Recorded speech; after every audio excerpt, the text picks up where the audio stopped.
Bibliophiles of the internet, today I'm here to bring you my February wrap-up. February, I think, is only further proof that time is fake. It is the shortest month of the year, and somehow I read too many books and also not enough books all at the same time, which makes no sense. I have a lot to talk about today. Obviously, February is Black History Month here in the US, and I once again took part in Blackathon, created and run by my friend Jesse, whose channel will be down below. So most of my reading was focused on that, and then I also mixed in a few review books as well, so let's just get started. The first book I finished in February was my arc of Flux by Jinwoo Chang, which comes out from Melville House on March 21st. This is an interesting blend of sci-fi, speculative fiction, and neo-crime thriller following three different characters, most notably Brandon, who suspects his new employers have discovered time travel and are using it to cover up a string of violent crimes. So we have 8-year-old Bo, who just lost his mother and his family unit is unwinding because of that loss. Brandon, as I said, was laid off from his old job and recruited into a new one that he doesn't fully understand. And then there's Blue, who's taking part in a television expose all about the downfall of that same company Brandon is now working for, which is known as Flux. Underlying all of this, the different characters are also connected to this obscure 80s detective show that was the first of its kind to star an Asian actor, and we also see how the long-standing effects of that series affect all the characters in different ways. In terms of representation, all the characters are Korean American. Bo is biracial, his mom was Korean and his dad is white, and Brandon is queer, and Blue is mute, so he communicates using both a vocal implant and also sign language. Content warnings for some experienced ableism, child death, and parental death, explorations of grief, mentions of suicide, and references to domestic abuse. I was super into this. This book is like if any story by Charles Yu got crossed with Bad Blood, which are two completely bizarre comp titles to put together in any context, but somehow Jinwoo Chang makes that blending of genres work.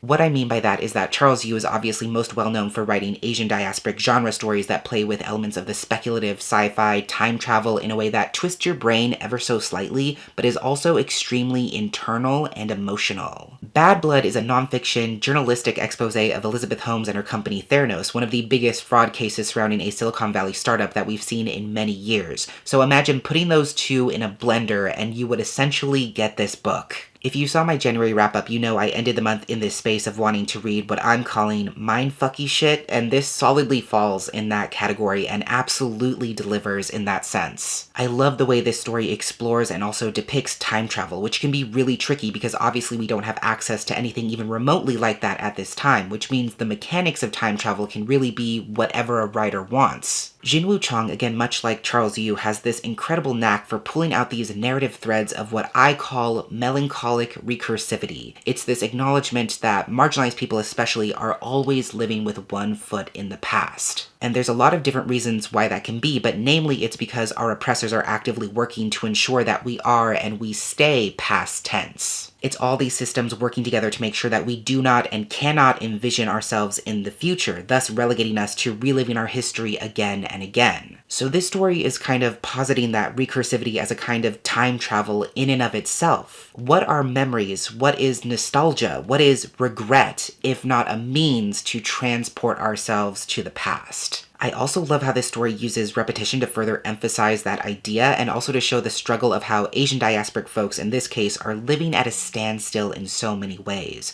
going through the motions but never being able to progress past a certain point. And so that's tied into the mechanics of time travel in this story, but it also serves a narrative purpose. It's the same way that 80s detective show is kind of serving as a tether for the characters to their past. It's this isolated series of fictional events that will never change. I feel like that's the underlying message of this story, that willingness and ability or inability to project ourselves into the future, and the tragedy of how time travel itself theoretically goes in two directions, and yet when given the choice, most of us would trap ourselves in the past because we've only ever been taught how to live and relive our mistakes. The future is written in a language that so many of us don't understand, and I think that's what this book is really about, and I loved it. I would have liked slightly more of the neo-crime thriller aspects, but the ending of this book was absolutely worth it. I gave it 4.5 stars. Then from my library, I listened to No Gods, No Monsters by Cadwell Turnbull, read by Dion Graham. This is another interesting blend of speculative fiction, urban fantasy, and even some horror elements that begins with Lena getting the news that her brother was shot and killed by some cops, but what seems like routine police brutality turns out to be much worse. The recovered surveillance footage shows that Lena's brother was actually able to shift into a monster, and that clip ends up going viral and revealing to the world that monsters do in fact exist. This, of course, causes a complete upheaval of society itself. Different factions and protests start breaking out. People are both in solidarity with and against the monsters. Some monster groups are even seeking justice and protections for themselves. So there's all these different storylines about how this secret of monsters living among humans is affecting different people, and eventually you see how those characters and storylines are connected. Content warnings for death, police brutality, and shootings, allusions to child molestation, references to self-harm as well as suicidal thoughts and suicide, some drug use and addiction, graphic violence and injury, terminal illness and parental death, as well as mass shootings and gun violence. This book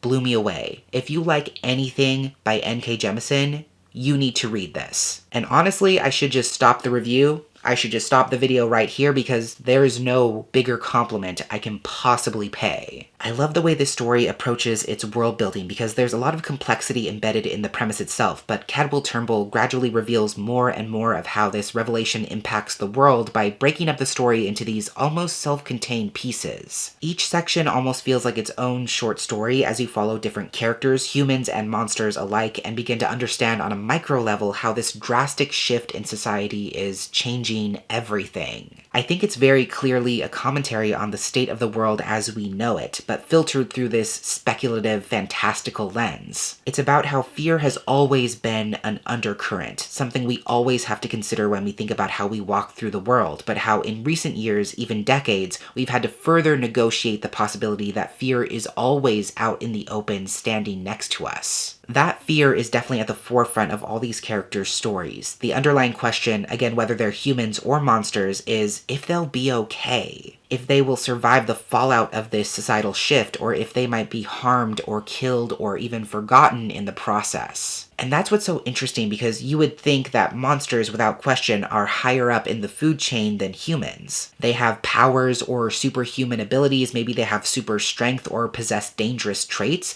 but actually they're quite vulnerable because there's a target on their backs. Humans have also done a fairly good job of establishing the fact that we don't need magical powers in order to hurt others, to inflict unthinkable harm or trauma, or to commit horrific atrocities against each other. So who's to say that we're any less dangerous by default? To quote the book itself, I feel like the central idea here is establishing that reality itself is a contract. We make choices based off of unspoken rules that we all adhere to, and if we don't agree as to what those rules are, then it's just open season for chaos. So the story is very much showing how, yes, monsters have power, humans have power, and there's also a dangerous power in collective ignorance. Our brains want to protect themselves from dramatic change, from things that quote-unquote don't make sense. And when we're presented with new ideas, our brains are hardwired to try and fit those into our pre-established neat little boxes, which doesn't work when they might not be very neat little concepts. That's where a lot of tension comes from in this story, how the characters are having to resist this urge to hold that line of normality that's hardwired within them, and how easily people can revert to the way they've always done things or what they've always believed when given the choice. So going back to that unspoken contract, if a majority of people in the world refuse to sit with their fear and discomfort, refuse to accept the reality of the world as it is, how does that dissonance affect the way the world works? And I think the bottom line in this story is that if we're already in this place where so many people agree to be terrible to each other, to live in this constant state of self-preservation no matter what it costs us,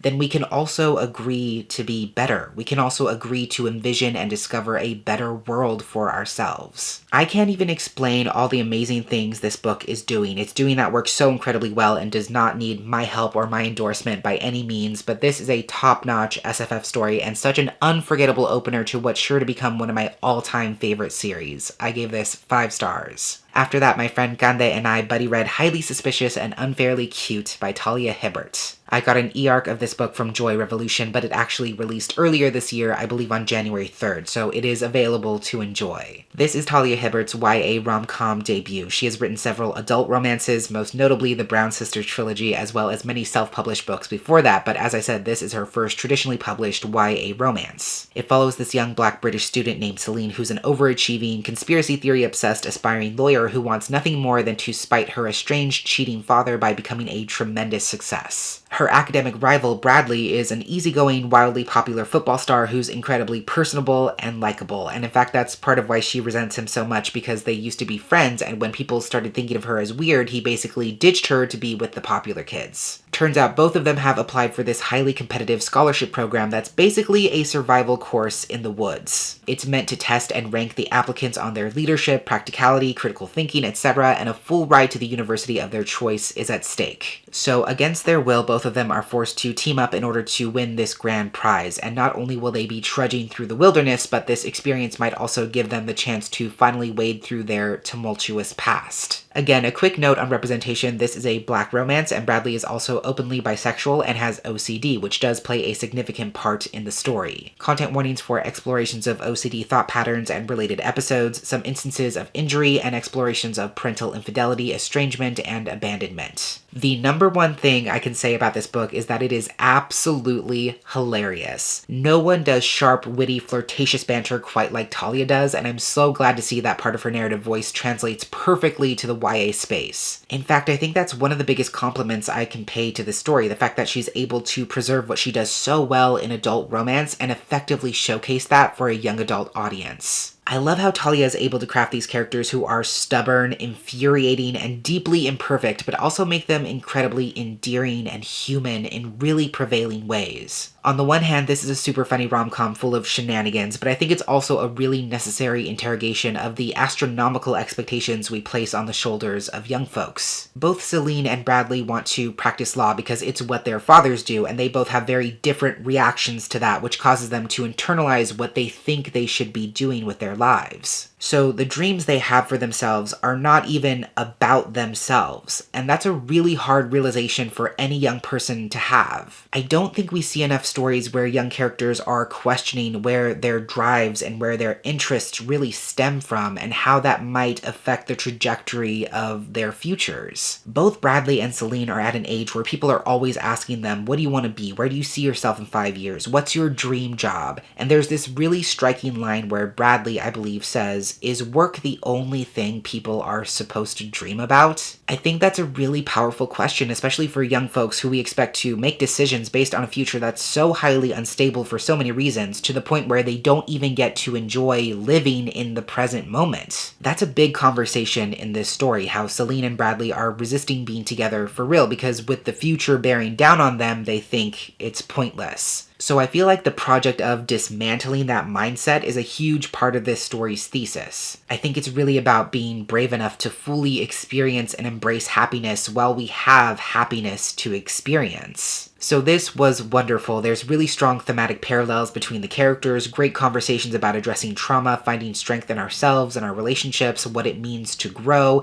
and the fact that it's utterly hilarious and delightful is just the cherry on top. I gave this 4.5 stars. Then on a whim, I picked up my arc of The Mimicking of Known Successes by Malka Older, which is coming out on March 7th from Tor.com. This is another interesting genre blend. It's a delightfully cozy and queer sci-fi mystery starring a very Holmesian duo, Masa and Pleiti, former academic peers and lovers whose lives collide once again when a university scholar mysteriously disappears. These characters live in a remote human colony outpost on Jupiter, and this scholar goes missing at the edge of that outpost on the furthest transport platform there is. But somehow they vanish without a trace, which is why they brought in the prolific Inspector Mossa, who pretty much always solves the case. She's working off of very limited information and witnesses, but what little she's able to glean leads her back to one of the colony's most prestigious universities, which is where her ex-girlfriend, Pleiti, happens to work. So they decide to join forces and resources to get to the bottom of this case, the outcome of which could very well jeopardize this colony's ability to ever rehabilitate their home planet. In terms of representation, Pleiti at least is explicitly Latina, and these characters are in a sapphic relationship as well, as I'm sure you can guess. Content warnings for references to suicide, as well as some descriptions of death, blood, injury, and violence. As I said in the synopsis, this is a surprisingly cozy mystery story. It's able to establish high stakes right away, but then the gradual unfolding of this really soft second chance relationship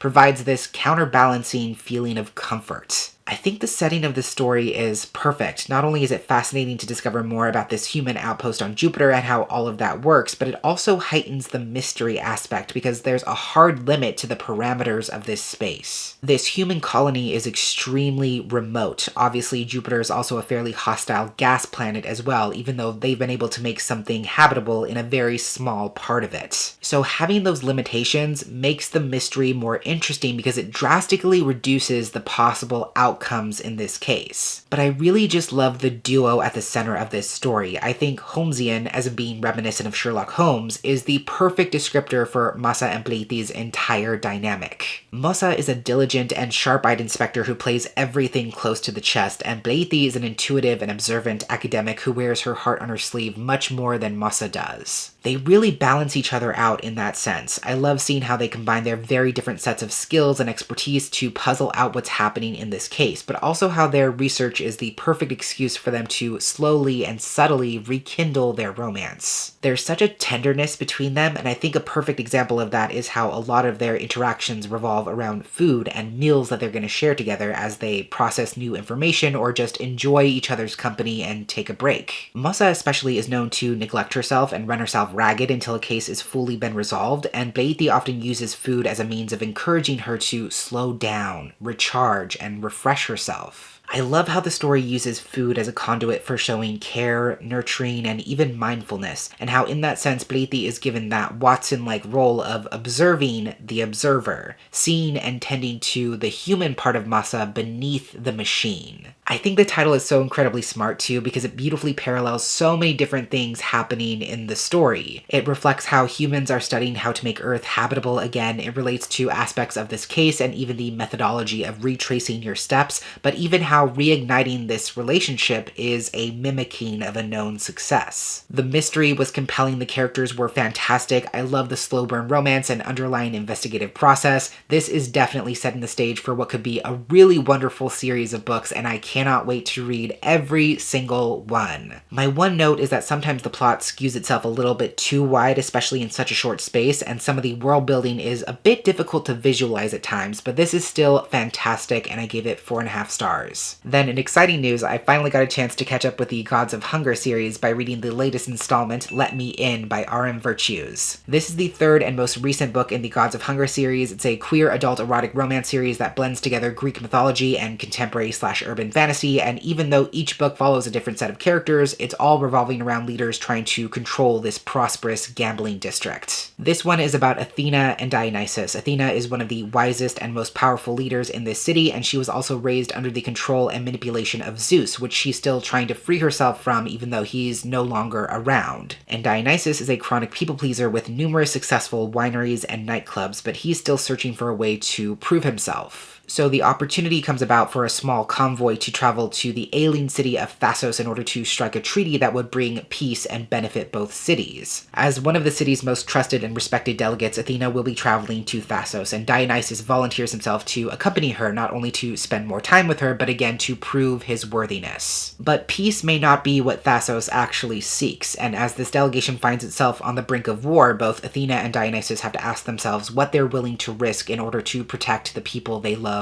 the most. In terms of representation, this is a black romance. Dionysus is a fat, queer man with ADHD, and Athena seems to be navigating some PTSD from her experiences with Zeus, though it's never explicitly named as such. Content warnings for some references to human trafficking, some explorations of trauma, instances of graphic injury, violence, and gun violence, and explicit sexual content. I did not realize this when I started reading it, but this book is actually over 500 pages, and to R.M. Virtue's immense credit, it definitely does not feel feel like it. When I was in it, I was in it, and I was fully invested. So not only do I think it says a lot about the quality of R.M. Virtue's work, but I'm also just amazed at myself. So please clap. I wasn't sure if any other pairings were going to give Hades and Persephone from the first book a run for their money, and while I still definitely have a special place for them in my heart, I really adore this love story between Athena and Dionysus. I love a good slow burn childhood friends to lovers arc, and by God, this one ran me absolutely ragged by the time they actually got together, but in a very good way. What stands out to me the most, not only about this book, but the entire Gods of Hunger series so far, is that these relationships are so incredibly tender and affirming in really important ways. Even though the characters might not always be on the same page, they never take each other for granted or let the other person forget exactly how important and how seen they are.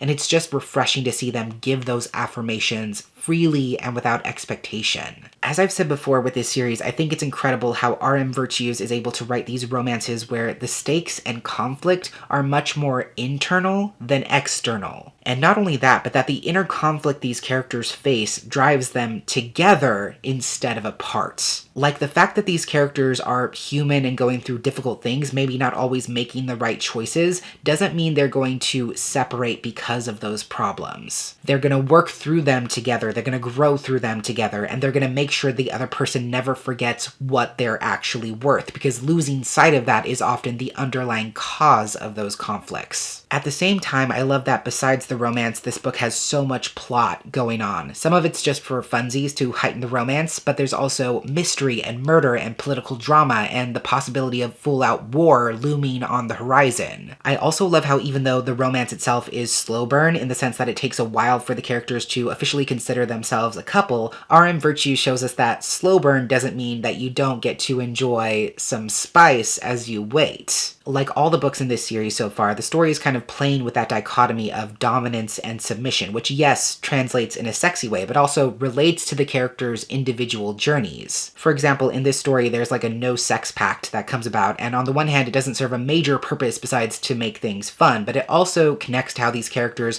feel the need to prove themselves in order to be deserving of the things they want. And yes, it's also just fun because they definitely get creative with it and find a lot of interesting loopholes, shall we say, but I will leave it at that. I do think the pace could have been tightened a little bit more around the edges, and I think the story does slightly fall into that trap of introducing a new character who's very obviously only there to be the villain, which isn't the most satisfying thing in the world, but also isn't the end of the world either. I still thought this was great, and I gave it 4 stars. After that, again, on a whim, I picked up my arc of The Scourge Between Stars by Jess Brown, which comes out from Tor Nightfire on April 4th. This is a queer sci-fi horror novella set in space. It's about this failing generation ship floating through space as the people on board are caught between fleeing the failed project of their space colony and trying to get back to Earth before their supplies run out. The threat of starvation and violent death are very much real at this point, especially as the ship keeps barely withstanding these violent barrages coming from an unknown source as they try to navigate the minefield of open space. Not only that, but our main character, Jack, is now the acting captain after the actual captain, her father, has locked himself in his quarters and refuses to speak to anyone or come out. So as she's trying her best to mitigate the growing unrest on the ship, a new threat emerges when a mysterious stowaway begins picking off crew members one by one, which is very quickly pushing everyone on this ship to their breaking point. Content warnings for death, descriptions of corpses, blood, gore, and graphic injury, mentions of suicide, some references to sexual violence, and some use of ableist language. This was a wild way to spend an afternoon, and I was very much into it. It's a thrilling, unsettling, dark, twisty creature feature in space. That's what I expected going into it, and I feel like that's exactly what it is. This is one of those stories that throws you straight into the deep end, but that's what makes you want to keep reading. The first glimpse you get of this generation ship is when everything's going to hell and they're facing multiple crises at once. The ship is failing, they're being attacked by some unseen force, their resources are depleting, fuel is running out, their captain has abandoned his post, there's protests breaking out, and something murderous is hiding in the walls. Yes, that's a lot to process at once, but it so effectively establishes the stakes, and it perfectly highlights how the people on the ship are truly caught between two impossible choices. The space colony they just left was taken over by hostile aliens, so retreat is not an option, and there may not be anything left for them on their home planet if they can even make it to either of these locations in the first place. So you definitely get that sense of urgency, that sense of desperation that's driving Jack forward. I think she's a great protagonist because she has personal stake in this, with her father being the captain and also with everyone looking to her to figure things out as his replacement. I think this is another good example of how the right setting can not only serve but propel the story and establish its own stakes.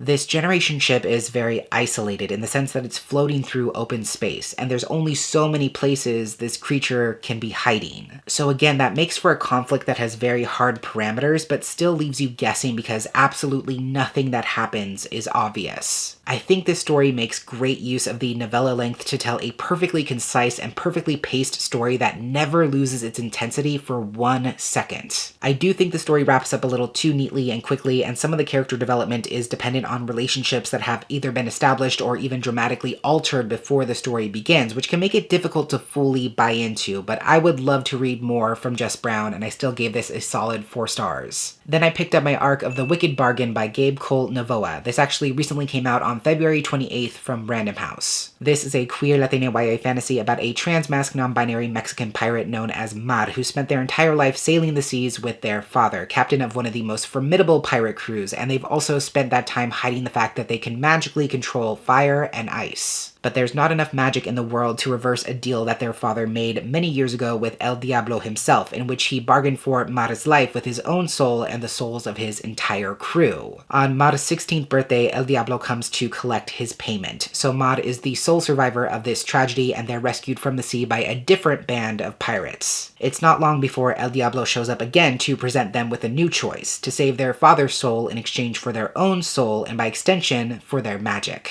Mar is struggling with this choice. They refuse to make a bargain with the person who killed their father, but they're also afraid that their magic isn't strong enough to end El Diablo for good. But Mar finds some unlikely allies in the handsome captain's son, Bas, and a gender-fluid demonio named Dami, whose motives Mar can never quite understand. Content warnings for references to alcoholism, some explorations of dysphoria, death, and explorations of survivor's guilt, some instances of vomit, depictions of blood and injury, as well as violence and gun violence. Let's just get into it. What I love the most about this story is absolutely the characters. Mar is a great character. I very much related to them. It's still quite rare to see stories about trans-masc non-binary folks, period, but even more so for those stories to be about Mexican characters. So I love that representation. It's very meaningful to me, and I think Mar is undergoing a really worthwhile emotional journey in this story as they go from fearing their own power to trying to embrace it. I think that's definitely a powerful character arc for young queer and trans folks to see, especially because we do live in a world where we're expected to negotiate our power and our visibility for so many different valid reasons. And sometimes there comes a point where it's not someone else telling us to silence our joy and power and magic, but rather something we learn to do to ourselves. So I feel like Mar's story arc is trying to pinpoint where exactly that divide happens, how to navigate that line between living in fear and inflicting our own oppression in some ways. And the story is using magic as a metaphor for visibility, self-expression, self-actualization, happiness. That's a really powerful message. It's important. I think it's going to ring true for so many different people, and I definitely don't want to undersell that. I also really love Dami, the gender-fluid demonio whose next move you can never quite predict. I think Dami and even Bas bring some really great relief to the story. They're funny, they're charming, they challenge Mar to go against the grain, rethink their beliefs, and take risks. So I do love the dynamics between all three of them. Reading about them trying to navigate this impossible bargain together was definitely one of my favorite parts of the book. To recap, there's a lot of really good things happening here. Fantastic representation, especially in regards to dysphoria and passing, delightful characters, really strong thematic work, and the story is just really fun to read. All that said, I still feel torn about it because there's something off about it I can't quite put my finger on. I think the story doesn't quite strike that right balance when it comes to both world building and maybe even the establishment of stakes. I feel like there's so much to this world that's underexplored in some ways. It feels like there's a lot more to this whole dynamic of demonios and humans that we don't get to see. We don't really know what the demon world is like or what happens to people who have bargained their souls away. Do they die? Are they imprisoned? Are they experiencing some kind of eternal punishment? Do they become demonios themselves? We don't really know. There's also an implication that there's more people in the world like Mar who have some sort of powers, but we never actually encounter anyone else who has magic. Nick. Maud is very insistent that their magic is dangerous. If anyone found out about it, they would be hunted and killed. There's some backstory about why they fear their power, and that's absolutely valid, but we don't really see anything reinforcing those fears, which kind of skews the stakes. Again, on the one hand, it's necessary because part of that wonderful thematic work is Maud exploring how to move past their own self-imposed limitations and beliefs, but then that isolation makes it hard to understand how people with magic are treated in this world because we never encounter anyone else with those experiences. It also feels weird to me that El Diablo comes to collect their father's soul and then gives them a few weeks to decide whether they want to make their own bargain in order to save him. And the fact that there's no immediacy to this decision kind of lessens the urgency behind it. I can't say much more without getting into spoiler territory, so I won't. Also, it's not my intention to make you think this is a badly written story or that it's not worthwhile. It absolutely is. There's just these little details I couldn't stop questioning a bit throughout the reading process. But again, I still really enjoyed reading this. There's adventure, action, romance, gender, there's pirates and found family, and a great revenge arc to top it all off. I do think it could have been better, or maybe it just needed to be a duology in order to fully explore this world, but it was still incredibly solid, and I gave it 3.5 stars. Also, I would definitely recommend the audiobook if you can access it because it is read by Vico Ortiz. That's one of the downsides of having an early copy because I couldn't listen to it, and even though I don't think it would have changed my overall opinion, I do think listening to it would have been a much better experience. Then I picked up The Neighbor Favor by Christina Forrest, which also recently came out on February 28th from Berkeley Romance. It's about this very shy and reserved publishing professional, Lily, who kind of worries about not living up to her family's expectations, especially as she's stuck as an editorial assistant for nonfiction titles when she really wants to edit children's books. She can't quite seem to make that transition, and it makes her feel very insecure about her abilities and her future, but she finds solace in exchanging emails with this reclusive author who wrote one of her favorite out-of-print fantasy books many years ago, and they seem to have a very promising correspondence until she randomly gets ghosted. Little does she know that her attractive new neighbor, Nick Brown, is that same author who wrote under a pen name and has his own reasons for not wanting his face or identity to be known to the public. And the two of them accidentally hit it off face to face when Lily approaches Nick to help her find a date for her sister's wedding. So he's trying to set her up with someone else while only hopelessly falling for her further without her actually knowing their history in the process. Content warnings for references to an alcoholic, manipulative, and abusive parent, as well as related trauma and some explicit sexual content. This was a really fun romance. It was so easy to lose myself in the story every time I picked it up.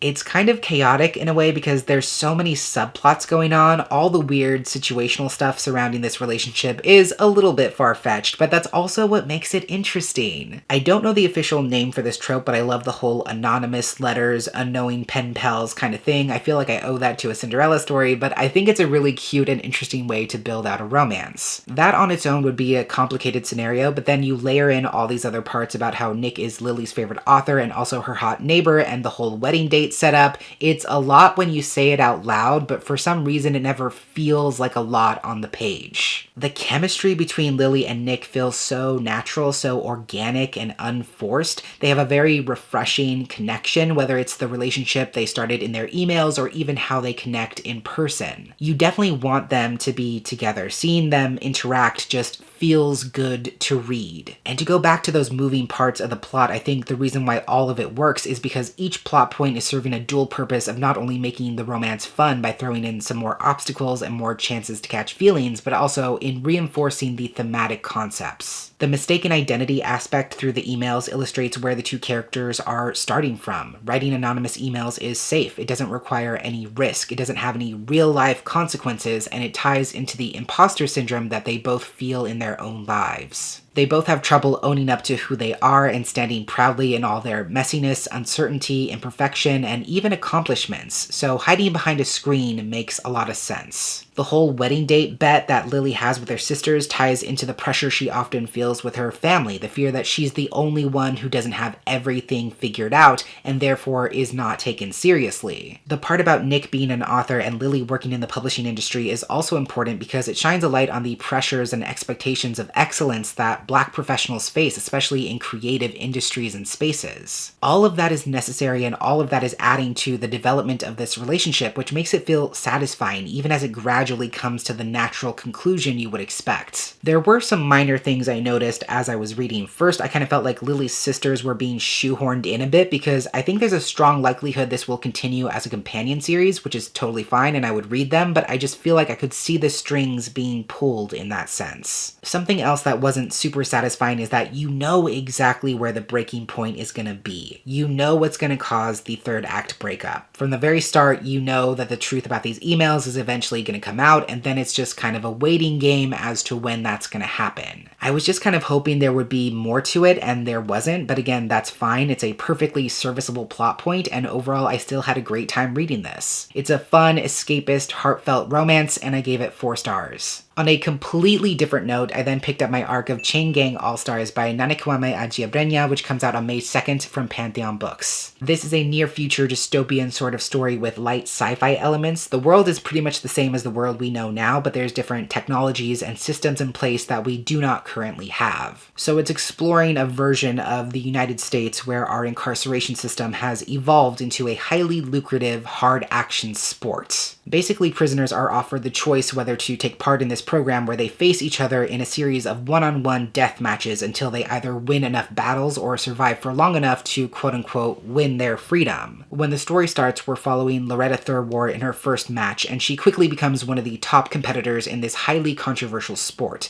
and we follow her until she's just on the cusp of winning her freedom, and of course that just might be when the game masters decide that the rules need to change. Also, this book is queer because Thurwar and her teammate Hurricane Stax are in a sapphic, open relationship. Content warnings for graphic violence, injury, blood, and gore, descriptions of police brutality and abuse within the prison system, references to murder, rape, abuse, and sexual violence, some instances of torture, depictions of self-harm, and references to suicide, some vomit, experienced homophobia, racism, and racial slurs, and some sexual content. Brutal, intense, unforgiving, unsettling. These are all words that immediately come to mind when I think about how to describe this book. This story is in your face from the very first page. It opens with a death match, putting you right in the arena through the eyes of a first-time contender, and from that point on, it does not step off the gas. What's so chilling about this story is that it's so incredibly plausible. We as a society condone, endorse, and to some degree maybe even perpetuate violence as long as it's removed from us,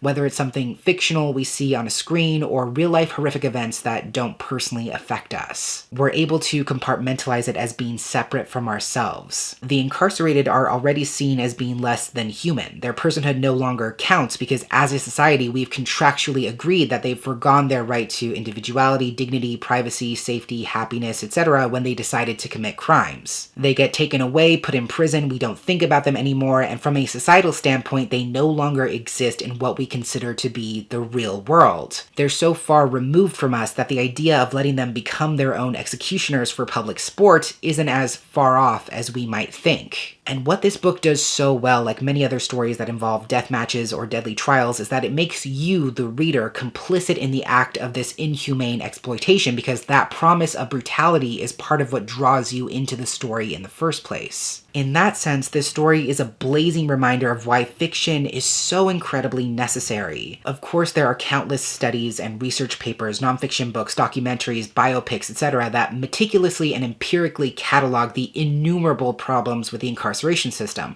but fiction allows us to empathize and live within those disruptive concepts in a completely different way. That kind of leads into one of my favorite parts of this book, which is the world building. The story definitely follows the titular chain gang most often, but it's also kind of a narrative mosaic that's piecing together all these different perspectives on the outside of the games. You get to read chapters from die-hard fans, from spectators, from sportscasters, from shareholders, from children of people who have died in these games, from abolitionists and organizers and protesters who are trying to grind this system to a halt. You get to see how these games have permeated and altered society from a micro level to a macro level, and on top of that you're also getting these footnotes that contain real historical and research-based information that disrupt your fictional immersion with real-world facts. For example, there's a part where the announcer comments that one of the fighters might be the youngest person ever sentenced to death, and then there's an asterisk directing you to a footnote where the author says, actually, no, that was George Stinney Jr., a young black boy who was wrongfully executed when he was 14. Those disruptions are so purposeful and so effective because the author is forcing you to hold both the fictional atrocities and real-world atrocities all at once,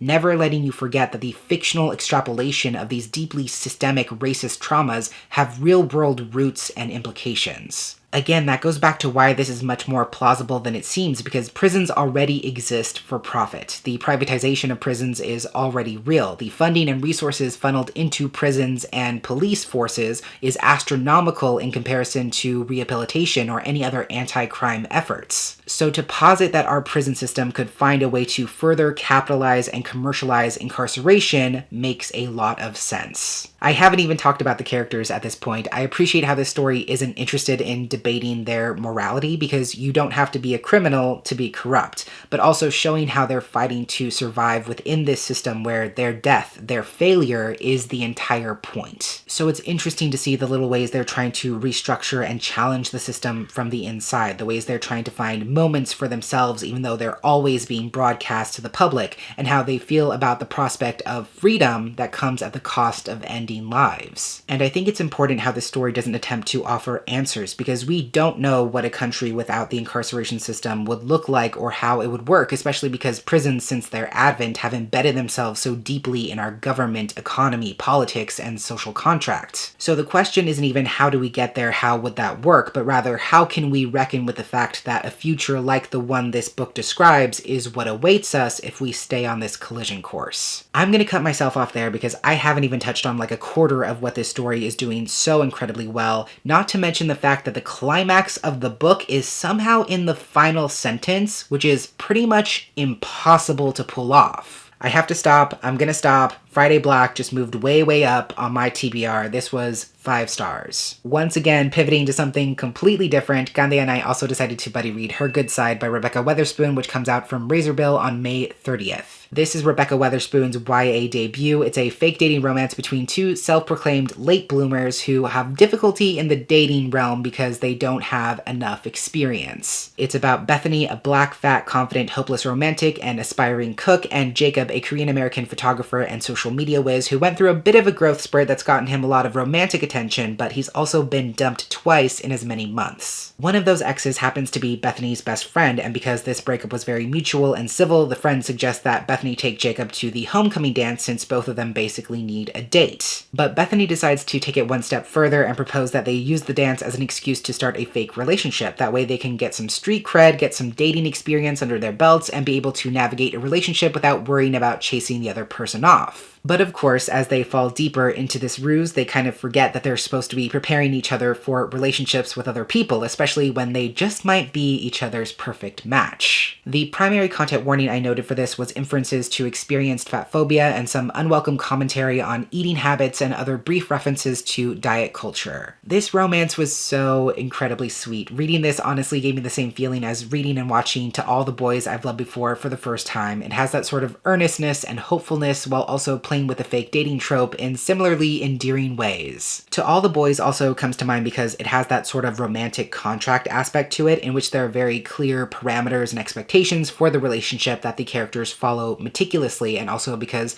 they're two high school students just trying to save face. What I found so delightful about this rom-com is that the characters kind of Uno reverse themselves into experiencing a super healthy and safe relationship where they set clear boundaries and establish opportunities to openly communicate.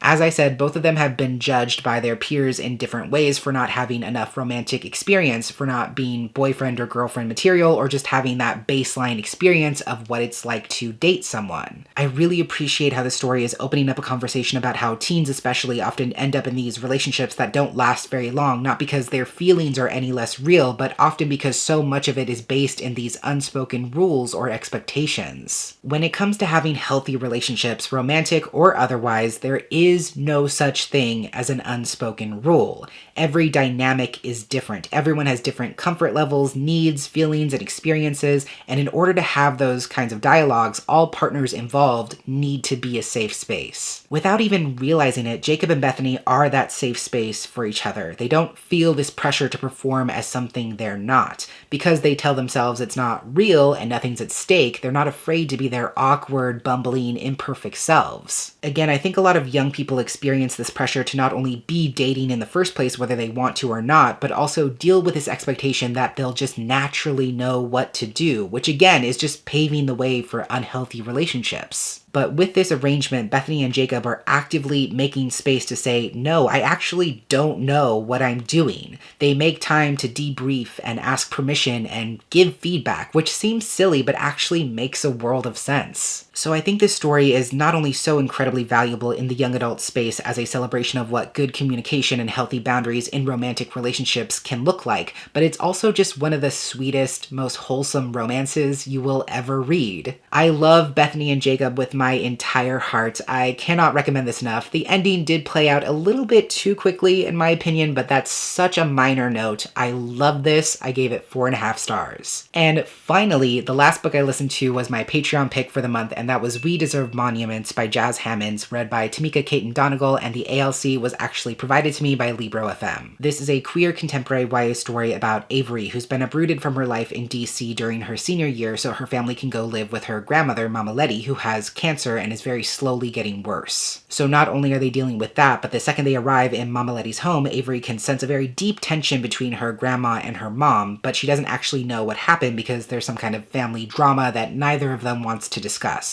In the meantime, Avery makes friends with her new cute neighbor Simone and also Jade, the daughter of the town's most prominent family, whose mother was actually murdered, and because the case went cold, that also adds to her family's intrigue and social status. As Avery grows closer with her new friends, she gets the sense from this small southern town that there's something more insidious that she doesn't know, and she learns that the racist history of this town might be much more closely tied to her own family history than she thinks. So she has to ask herself whether uncovering the truth is worth potentially destroying the new relationships that she's built. As for representation, Avery is biracial, her dad is white and her mom is black, and she's also pansexual, panromantic. Simone is black and a lesbian, and there's also some parts about queer elders. Content warnings for experiences of racism and colorism, homophobia, some references to diet culture and fat phobia, some underage drinking and drug use, in-depth explorations of death and grief, descriptions of police brutality, racist violence, and sexual harassment, and references to past alcoholism and abuse. This book messed me up. It made me feel so many big emotions and so many different emotions, sometimes on a page-by-page basis. It takes you to the brink of being overwhelmed, of holding all these seemingly conflicting ideas and feelings without ever pushing you over the edge. And it takes an incredible amount of craft and restraint in order to maintain that balance. If you want to talk about messy characters and messy families, this is the book.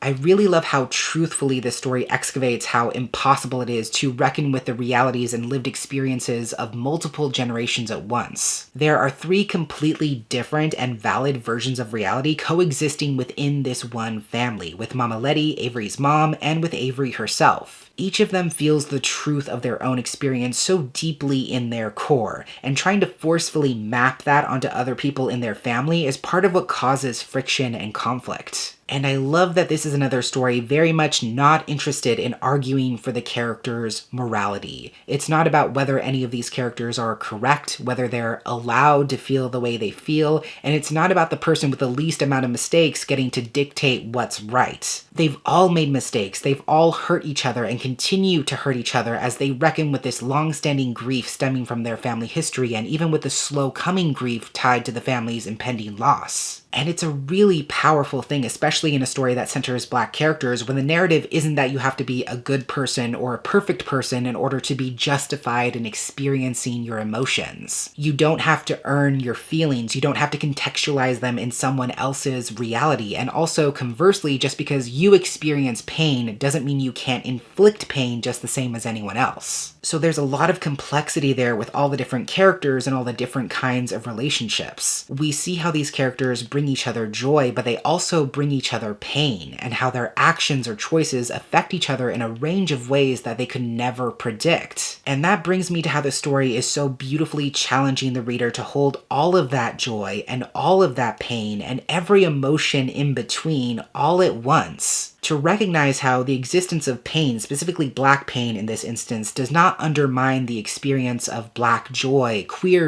black queer joy, and vice versa. We often think of these things as being in competition with each other. We have to show more or less of one of them. We have to posit one of them as being more important or valuable than the other, when the question shouldn't be about importance, but rather about how the entire spectrum of emotions, including their extremes, are unquestionably real and complex. I think that's really where we find the heart of the story. It's about firmly planting a flag in the complexity of the human experience and in the fact that we all want to be loved, understood, seen, and to be worthy of remembrance in both our triumphs and our faults. My one minor note is that there's a plot twist towards the end that feels a little bit underdeveloped and doesn't really serve the story in the way I think it was intended, but taking that into account, this still came out to be a very strong 4.5 stars, and I highly recommend it. It's been a very long time since I started this video. Those are all the books I read this past month. It was a very good reading month, but I'm very ready to stop talking now. As always, if you read any of these yourself, or if you plan to, leave a comment down below so we can discuss. But that is indeed everything I had to share with you for today. Thank you so much for watching, and until next time, educate yourself, be kind to yourself, take care of yourself, and I will catch you on the flip side of the page.